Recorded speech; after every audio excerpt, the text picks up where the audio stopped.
to know how Professor Malkani helped Gandhiji by harboring him in his house for 2 days in spite of working as a government worker, and how Gandhiji had a meeting with the lawyers in Muzaffarpur where they later briefed him about the cases of the sharecroppers. And Gandhi also commented that unless and until the sharecroppers were made free from their fear, unless and until their fear was crushed, till then the cases in the courts were of no good. So it was as it was not doing any good to the sharecroppers' condition. So now in this part of the story, we will come to know what actually the cases of the sharecroppers was. So what case the lawyers were representing, or the lawyers were fighting in the court. So we will come to know about it in this part of the story. So let us start page number 49.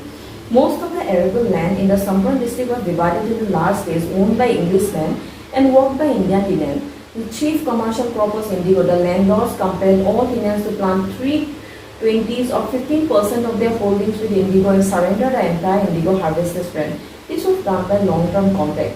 Presently, the landlords learned that Germany had developed synthetic indigo. They thereupon obtained agreements from the sharecroppers to pay them compensation for being released from the 15% arrangement.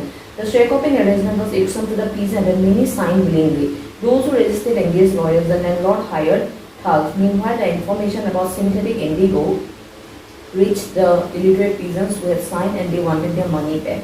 At this point, Gandhi arrived in Champaran. So, what was the case which was going on in the court? Actually, according to an ancient arrangement, the sharecroppers in Champaran were compelled to grow 3/4 of the land that belonged to them, or the 50% of the holdings of the sharecroppers with a particular crop called indigo. So indigo is a profitable crop at that point of time because it was used to make blue dye. Okay. So when this crop was a profitable crop, the British landlords compelled the sharecroppers to plant 15% of the land or 3/20% of the land with the indigo crop. And the most horrible thing was that the sharecroppers had to surrender the entire harvest of indigo as well. They could not keep any profit for themselves. But suddenly what happened? Germany developed a synthetic dye or a synthetic indigo. Artificial indigo was developed in Germany.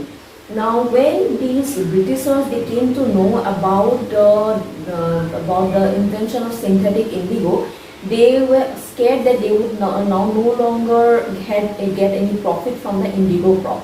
Okay, because when this synthetic indigo was introduced into the market, the demand for natural indigo would certainly go down. So, in order to incur the losses, in order to overcome the losses, they made a plan to extract the money out of the poor sharecroppers.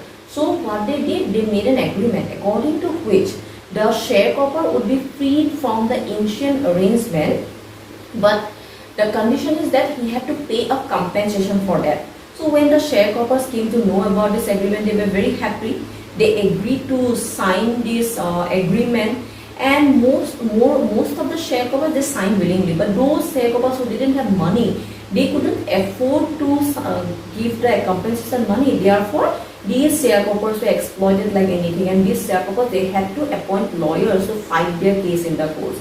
But suddenly, when happened, the news of synthetic indigo, when it reached Champaran, the sharecroppers understood that they were actually betrayed or deceived by the Britishers, and therefore now they wanted the money back.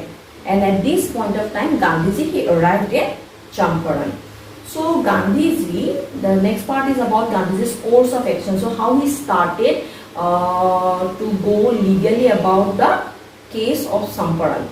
So he began by trying to get the facts. First he visited the secretary of the British Landlords Association. The secretary told him that they could give no information to an outsider. Gandhi answered that he was not outsider. Next, Gandhi called on the British official commissioner of the Tirupur division, in which the Champaran district lay. The commissioner, Gandhi reports, proceeded to bully me and advised me forthwith to leave Tirupur. Gandhi didn't leave. Instead, he proceeded to Motihari, the capital of Champaran. Several lawyers accompanied him. At the railway station, a vast multitude greeted Gandhi. He went to a house and, using it as headquarters, continued his investigation. A report came in that a peasant had been maltreated in a nearby village. Gandhi decided to go and see. The next morning, he started out on the back of an elephant. So now, Gandhiji, when he learned about the case of the sharecropper, about the ancient arrangement of the sharecroppers and how the sharecroppers were deceived, how they were duped, or how they were betrayed by the Britishers, he was ready to fight, or he was ready to go through his own way of fighting the cases of the sharecroppers. So he wanted to go legally. Therefore, first of all he visited the secretary of the British Landlord Association, because from there he would be able to get lots of information. But the secretary directly told Gandhiji that he could give no information to an outsider. But Gandhiji was very much offended by that, because India was a country which belonged to the Indians, not to the Britishers. So Gandhiji at once replied that he was not an outsider. He was quite annoyed, or he was quite angry with the reply or the response of the British Landlords Association. And then Gandhiji, when he next visited the British official commissioner of the Tirhut division, where he was expecting to get some information about the sharecroppers case, Gandhiji, instead of helping Gandhiji, the commissioner started to bully Gandhiji. So, and then he was also advised to leave Tirhut immediately. So, these people, the Britishers, they already came to know about the advent of Gandhiji's arrival to Champaran. They came to know that Gandhiji had come to help the poor sharecroppers of Champaran, and they were scared that everything will be uncovered now. All their the betrayal that they had done, or the exploitation that they were doing against the sharecroppers, everything would be uncovered in front of the world. Everything would come out. So therefore they were very, very scared, and when Gandhiji came to them for help, they refused to help him. Instead they started to bully him. And then Gandhiji, he didn't leave. Instead, he proceeded to Motihari, the capital of Champaran, and there also several lawyers accompanied him.